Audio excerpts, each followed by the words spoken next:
अखंडमंडलाकारं व्याप्तं येन चराचरं तत्पदं दर्शितं येन तस्मै श्रीगुरवे नमः।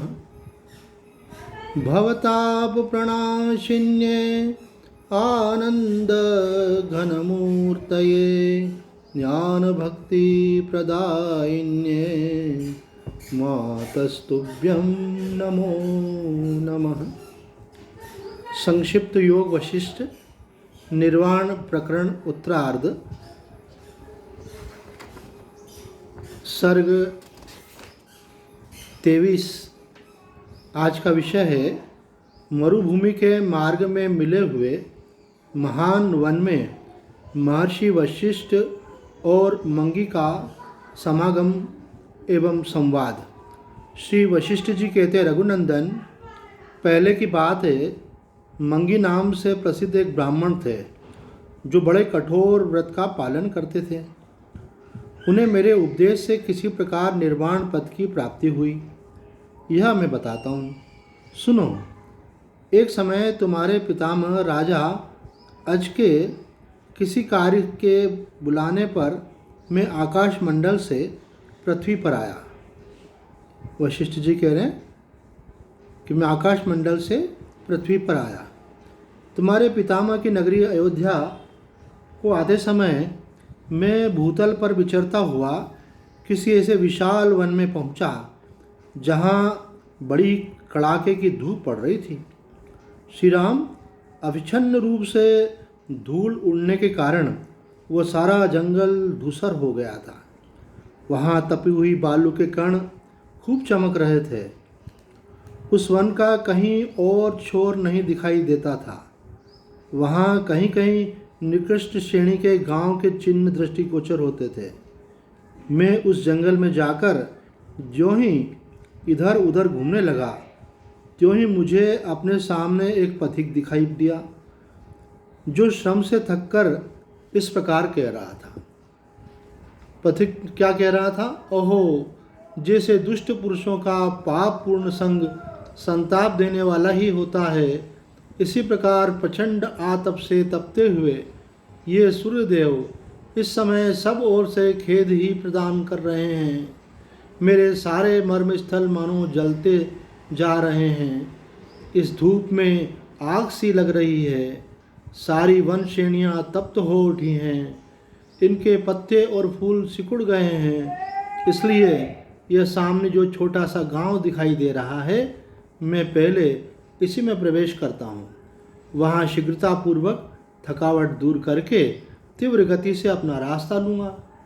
यूँ कहकर वह सामने के छोटे से गांव में जहाँ किरातों की बस्ती थी जो ही घुसने लगा त्यों ही मैंने उससे यह बात कही। वशिष्ठ जी ने यह बात कही, सुंदर शरीर वाले साथी, जान पड़ता है तुम वीतराग अकिंचन पुरुषों के संचरण योग्य मार्ग का तुम्हें ज्ञान नहीं है। मरुभूमि के मार्ग में मिले हुए इस महान जंगल के राही तुम्हारा स्वागत है। नीचे के मार्ग से चलने वाले राहगीर मनुष्य देश के इस मार्ग पर जहाँ जन समुदाय से भरे हुए गांव का अभाव है, थोड़ा सा विश्राम कर लेने पर भी चिरस्थायी विश्राम प्राप्त नहीं कर सकोगे। ये वशिष्ठ जी यहाँ एक अपनी आध्यात्मिक कोड लैंग्वेज में मानो बात कर रहे हैं, गूढ़ भाषा में, और कह रहे हैं कि जन समुदाय से भरे हुए गांव का अभाव है और यहाँ अगर तुमने थोड़ा सा विश्राम कर भी लिया तो भी चिरस्थायी विश्राम प्राप्त नहीं कर सकोगे। तात्पर्य यह है कि सकाम कर्म के पथ पर चल रहे हो। इस सकाम कर्म और उपासना द्वारा दक्षिण मार्ग से स्वर्ग आदि लोकों में जाकर कुछ काल तक तो मनोअनुकूल सुख भोगने पर भी वहाँ देहाभिमान से बंधे रहने के कारण चिरस्थायी परमानंद स्वरूप मोक्ष नहीं पा सकोगे। पामरों के आवास स्थान इस गांव में अर्थात देहाभिमानियों के निवास स्थान इस शरीर में विश्राम नहीं मिल सकता। जैसे नमकीन पानी पीने से प्यास बढ़ती है, घटती नहीं, उसी प्रकार यहाँ सुख भोग की इच्छा बढ़ती है परंतु पूरी नहीं होती। यहाँ रहने वाले प्राणी काम और धन की आसक्ति और द्वेष आदि में ही पुरुषार्थ की पराकाष्ठा समझते हैं। इनके विचार जले हुए हैं, इसलिए आपात रमणीय सकाम कर्मों में रमते रहते हैं। आपात रमणीय मतलब थोड़ी देर वाले, जिससे इनमें कुलीनता के कारण विस्तार को प्राप्त होने वाली उदार शीतल और ब्रह्मानंद से सुशोभित होने वाली विवेक बुद्धि नहीं होती। जैसे मधु मिश्रित विष के कण पल भर के लिए स्वाद मीठे होते हैं, किंतु दूसरे ही क्षण अपनी ओर से विराग उत्पन्न कर देते हैं और अनिवार्य रूप से मृत्युदायक होते हैं, उसी प्रकार ग्राम में सुख भोग क्षण भर के लिए मधुर प्रतीत होते हैं, किंतु दूसरे ही क्षण विराग पैदा कर देने वाले तथा प्रायः मार डालने वाले ही होते हैं। अतः उनके उपयोग से तुम्हें चिर विश्राम की उपलब्धि नहीं हो सकती। बोले सकाम कर्मों से और सांसारिक सुखोपभोग से तुम्हें सच्ची शांति, चिर शांति, स्थायी शांति नहीं मिल सकती। निष्पाप श्री राम, जब मैंने ऐसी बात उस पथिक से कही, तब मेरे वचन से उसे इतनी शांति मिली मानो उसने अमृत में जल से स्नान कर लिया हो। तत्पश्चात वह मुझसे इस प्रकार बोला। पथिक ने कहा, भगवान आप कौन हैं? आप भीतर से पूर्ण काम आत्मज्ञानी महात्मा जान पड़ते हैं। आप इस जगह को शांत भाव से देख रहे हैं। क्या आपने अमृत का पान किया है?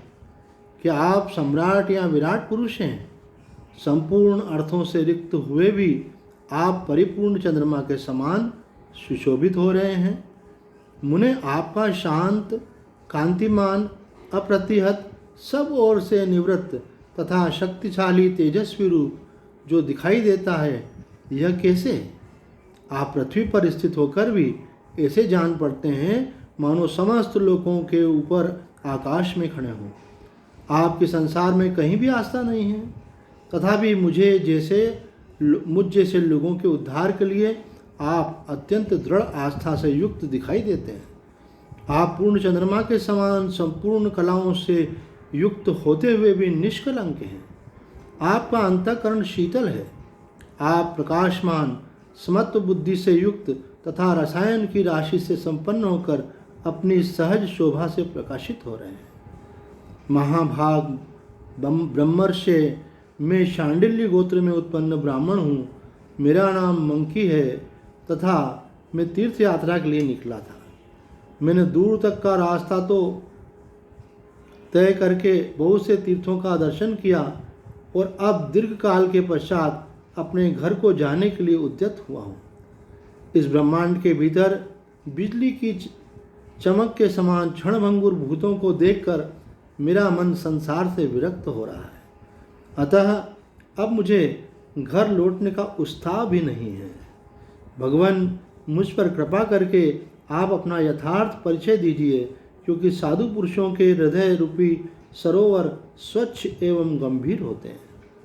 दर्शन मात्र से ही मित्रता करने वाले आप जैसे महात्माओं के सामने आ जाने पर समस्त प्राणी कमलों के समान विकसित और आश्वस्त होते हैं।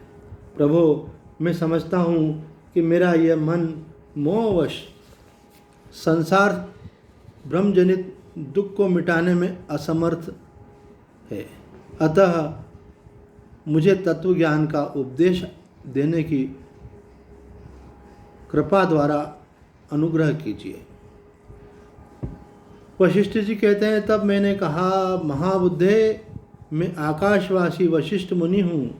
राजर्षि अज के किसी आवश्यक कार्य से मैं इस मार्ग पर उपस्थित हुआ हूँ। ब्रह्मन, तुम विषाद न करो, क्योंकि मनीषी पुरुषों के मार्ग पर आ गए हो और प्रायः संसार सागर के दूसरे तट पर आ पहुँचे हो। जो महात्मा नहीं है उसकी बुद्धि और वाणी इस तरह के वैराग्य वैभव से उदार नहीं होती तथा उसकी आकृति भी इतनी शांतिपूर्ण नहीं दिखाई देती। जैसे धीरे धीरे सान पर घिसने से मणि साफ होकर चमक उठती है, उसी प्रकार राग आदि मलों के पक जाने से चित्त में विवेक का उदय होता है। बताओ तुम क्या जानना चाहते हो और इस संसार को क्यों छोड़ने की इच्छा रखते हो? मैं तो यह मानता हूँ कि साधक अपने ही प्रयत्नों से महात्माओं के दिए हुए उपदेश को सफल बनाता है। जिसकी वासना राग आदि मलों से रहित हो गई है, जिसकी वासना राग आदि मलों से रहित हो गई है, अतएव जिसका हृदय वैराग्य आदि उत्तम साधनों से संपन्न है तथा जिसकी बुद्धि नित्य अनित्य एवं सार असार के विवेक से सुशोभित है। दो बातें प्रमुख हैं, एक वैराग्य और दूसरा विवेक। नित्य अनित्य को अलग करके जानना ये विवेक है, और अनित्य से मन का हट जाना उसका नाम है वैराग्य। उससे आसक्ति खत्म हो जाना, राग खत्म हो जाना वैराग्य है। ऐसा साधक ही महापुरुषों के उपदेश रूपी तेज से शोक रहित विशुद्ध परमात्म तत्व को प्राप्त करने का अधिकारी होता है, दूसरा नहीं। इसलिए जन्म आदि संपूर्ण दुखों से पार होने की इच्छा रखने वाले तुम में मैं यह कहता हूँ कि तुम उपदेश पाने के योग्य हो। क्यों? क्योंकि वो वैराग्यवान था। इसलिए यहाँ पे वशिष्ठ जी कह रहे हैं कि मंकी, तुमको चूँकि संसार से मन हट गया है, वैराग्य हो गया है, और यही तुम्हारी बहुत बड़ी पात्रता है, और इसलिए तुम उपदेश पाने के योग्य हो। अतः अपना पूर्ण वृतांत बताओ। इस प्रकार से ये सर्ग यहाँ पूर्ण होता है। आगे मंकी जो है अपनी वार्ता वशिष्ठ मुनि जी से कहेंगे, पर इस पूरे प्रसंग में हम देखते हैं कि एक ऐसे ब्राह्मण का वर्णन किया गया जो संसार से वैराग्य को उपलब्ध हुआ है, और वशिष्ठ जी उसको उपदेश कर रहे हैं कि सकाम भाव से जो संसार में कर्म किया जाता है कि ये करूँगा तो ये मिल जाएगा, इस प्रकार से लगे रहने पर चाहे वो कर्म हो या उपासना, जीव को थोड़ी देर के लिए अभिष्ट की प्राप्ति होने से विश्राम तो मिलता है, लेकिन स्थायी शांति उसको नहीं मिलती है। अगर हम स्थायी शांति, स्थायी सुख चाहते हैं तो हमको उस परम तत्व को जानने का प्रयास करना चाहिए। आज इतना ही। ओम पूर्णमद पूर्णमिदं पूर्णात् पूर्णमुदच्यते पूर्णस्य पूर्णमादाय पूर्णमेवावशिष्यते। ओम शांति शांति शांति।